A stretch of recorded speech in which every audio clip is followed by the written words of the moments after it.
Assalamualaikum warahmatullahi wabarakatuh. Perkenalkan, nama saya Siti Binti Rohma dari kelas 6 PAIA dengan NIM 224110402320. Di sini saya akan membaca sebuah kitab tarikh untuk memenuhi tugas UTS. Bismillahirrahmanirrahim. Dzikru tarikhil hijrati wal iqtisadi fi dzikrihi lisyuhrati. Akhbaratna Fatimatu bintu Muhammad ibnu Baghdadi bi Asbahana qalat akhbarana Muhammad ibnu Ahmad ibnu Mahmud ana Abu Bakrin ibnu al-Muqarri na Muhammad ibnu Ja'farin az-Zawadul Mambajiyu na Abdullah ibnu Sa'id na Ammi Yaqubu ibnu Ibrahim na Abi an ibnu Ishaq qala qadima Rasulullah sallallahu alaihi wasallam al-Madinata fi syahri Rabi'il Awwal lithnatai asyarata lailatan khalat minhu akhbarana Abul A'azzi Quratki ibnul As'ad al-Azjiyu Ana Muhammad ya Abu Muhammad al-Jauhari Amba'ana Abu Husain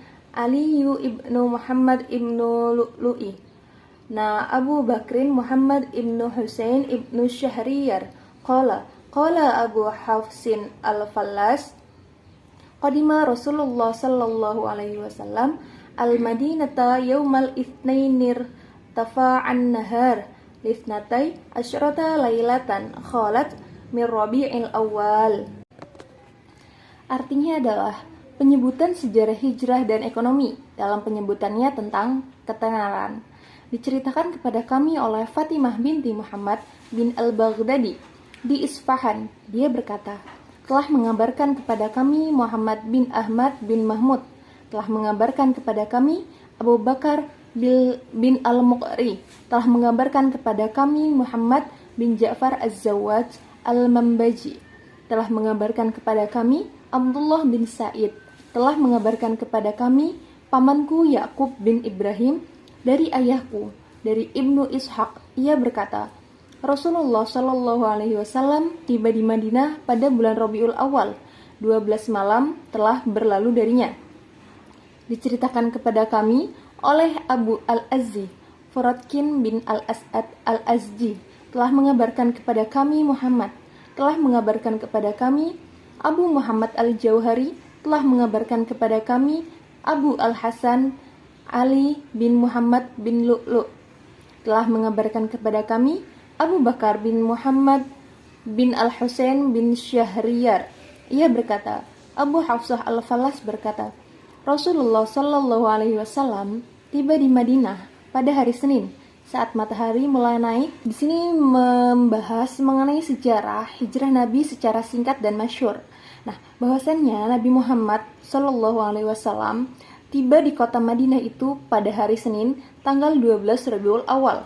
Nah, ini terjadi saat matahari sudah tinggi di langit atau menjelang siang hari. Di atas itu terdapat ungkapan Lithnatai asyrata lailata khalat min Rabi'il Awal. Dalam bahasa Arab klasik ini menandakan bahwa 12 malam telah berlalu dari bulan tersebut, yang secara langsung merujuk pada tanggal 12 Rabiul Awal. Kedua jalur sanad yang disampaikan berasal dari tokoh-tokoh hadis dan sejarah ternama seperti Ibnu Ishaq yang dikenal sebagai peletak dasar penulisan sirah nabawiyah. Informasi ini juga menguatkan keautentikan tanggal dan waktu kedatangan Nabi di Madinah. Secara historis, proses hijrah ini dimulai dari Mekah pada awal bulan Rabiul Awal dengan persembunyian selama 3 malam di Gua Thur. Nah, dilanjutkan dengan perjalanan yang penuh perencanaan serta kehati-hatiannya menuju Yastrib atau Madinah bersama sahabat terdekat beliau yaitu Abu Bakar As-Siddiq. Nah, kedatangan Rasulullah di Madinah ini menjadi momen yang sangat monumental. Nah, ini menandai dimulainya fase baru dalam dakwah Islam, yakni terbentuknya masyarakat Islam yang mandiri, berdaulat, dan terbuka terhadap wahyu secara sosial dan politik. Oleh karena itu, peristiwa hijrah ini tidak hanya bermakna perpindahan geografis, melainkan juga merupakan transformasi besar dalam sejarah umat Islam. Tidak mengherankan jika kemudian peristiwa ini tuh dijadikan titik awal penanggalan hijriah oleh Khalifah Umar bin Khattab. Meskipun kalender Islam dimulai dari bulan Muharram, selain itu kesamaan hari Senin dengan hari kelahiran dan hari diutusnya Nabi menambah dimensi spiritual yang sangat penting, dan menjadikannya hari tersebut sebagai hari yang penuh keberkahan dalam sejarah kenabian dan dalam kehidupan umat Islam hingga hari ini. Oke teman-teman, sekarang kita akan bahas mengenai kaidah nahwiyahnya yang terdapat di dalam teks yang tadi sudah dibaca. Yang pertama itu ada kata kodiman atau kodimun. Nah, kodima ini merupakan kalimat fi'il, yaitu fi'il madi. Nah, fi'il madi ini mabani fathah. Jadi dia ini harokatnya tidak bisa berubah, selalu fathah. Selanjutnya ada kata rasulu. Kata rasulu ini merupakan kalimat isim, baru i'rabnya itu rofa. Kenapa rofa? Karena dia menjadi fa'ilnya dari kodima. Nah, tanda rofanya itu dhammah karena merupakan isim mufrad. Selanjutnya Allahi. Allahi ini merupakan kalimat isim karena mudhaf ilaih. I'rabnya sendiri itu majrur karena menjadi mudhaf ilaih dari kata rasulu yang sebelumnya. Selanjutnya ada kata al-madinata. Al-madinata sendiri ini merupakan kalimat isim karena itu ada tanda isimnya di depan, ada alif lam ya, ada alif lam, itu bacaan itu contoh tanda kalimat isim. Untuk i'rabnya sendiri, i'rabnya itu nasab, sebabnya adalah karena menjadi maf'ul bih. Alamat nasabnya menggunakan fathah. Selanjutnya lafadz yauma. Yauma ini merupakan kalimat dzaraf zaman. Nah, jadi dzaraf zaman, i'rabnya ini nasab karena dzaraf zaman atau menunjukkan sebagai menunjukkan waktu. Alamat nasabnya itu fathah. Itsnaini ini isim musanna, isim tasniyah.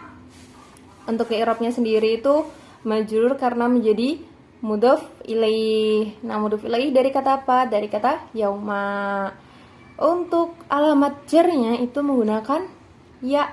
Karena apa? Karena isim tasniyah. Irtifa'a itu merupakan masdar. Irtifa'a itu masdar. Untuk i'rabnya sendiri itu i'rabnya itu nasab karena menjadi badal. Alamat nasabnya itu fathah. An-nahar itu merupakan masdar. Irtifa' itu masdar. Untuk i'rabnya sendiri itu i'rabnya itu nasab karena menjadi badal. Alamat nasabnya itu fathah. An-nahari itu kalimah isim. I'rabnya majrur. I'rabnya itu jar karena menjadi mudhaf ilaih. Alamat jarnya apa? Alamat jarnya kasroh. Selanjutnya lisnatei. Nah, jadi sama kayak yang di atas itu isim tasniyah. I'rabnya itu jar dengan lam. Nah, baru alamat jarnya apa? Itu dengan ya. Sebabnya didahului huruf jar. Asyrota ini merupakan bilangan. Baru i'rabnya itu nasab sebab menjadi naat atau sifat. Alamat nasabnya menggunakan fathah. Selanjutnya lailatun, ini kalimah isim. I'rabnya apa? I'rabnya itu nasab sebab dia menjadi tamyiz dan alamat nasabnya itu fathah. Baru ada kata kholat. Nah, kata kholat ini merupakan fi'il madi. I'rab dari fi'il madi ini i'rab dari fi'il madi. Jadi fi'il madi. Nah, fi'il madi ini mabni fathah min ini kalimah huruf apa? Huruf jar. Huruf jar ada berapa? Ada 10. Apa aja? Min, ila, an, ala, fi, ruba, ba, kaf, lam. Min, ila, an, ala, fi, ruba, ba, kaf, lam, dan huruf qasam. Rabi'i itu kalimat isim, i'rabnya jar dengan karena akan masukkan huruf jar. Karena sebelumnya kan ada kalimat huruf jar kan, ada min rabi'i. Nah, untuk alamat jarnya itu kasroh. Al-awwali itu kalimat sifat. I'rabnya itu jar karena menjadi naat dan alamat jarnya adalah kasroh. Oke, mungkin sekian penjelasan dan rangkaian-rangkaian yang sudah dibacakan. Tadi sudah dibacakan teks Arabnya, sudah dibacakan arti, dan ada sedikit penjelasan. Selanjutnya yang terakhir tadi ini sudah juga sedikit saya paparkan mengenai kaidah nahwiyah yang terdapat dalam kalimat di atas. Mungkin sekian dari saya, jika ada kurangnya mohon dimaafkan. Assalamualaikum warahmatullahi wabarakatuh.